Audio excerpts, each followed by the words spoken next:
بسم اللہ الرحمن الرحیم الصلاۃ والسلام علی اشرف الانبیاء والمرسلین نبینا محمد صلی اللہ علیہ وآلہ وسلم والحمد للہ رب العالمین۔ قرآن کریم میں خواب کے لیے دو لفظ استعمال ہوئے ہیں، ایک لفظ ہے حلم اور دوسرا لفظ ہے رؤیا۔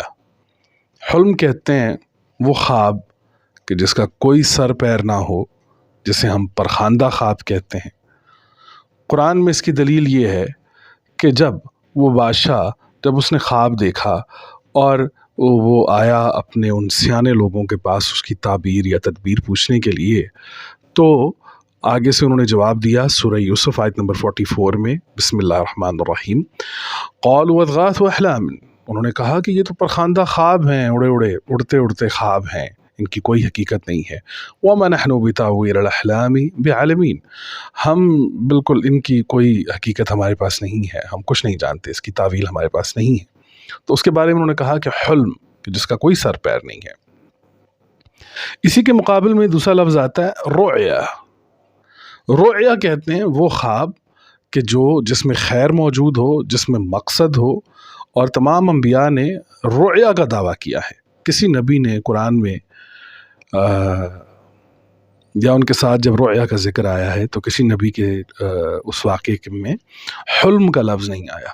تو رؤیا کہتے ہیں وہ خواب کہ جو با مقصد ہو، جو حق سے لبریز ہو، جو اللہ تعالیٰ کی عطا ہو اور جس میں خیر ہی خیر ہو۔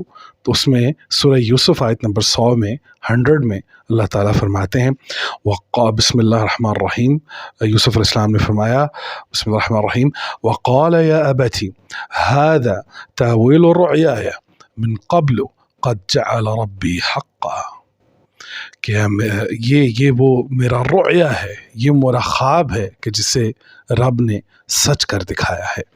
تو اللہ تعالیٰ آپ کو سچے خوبصورت خواب نصیب فرمائے۔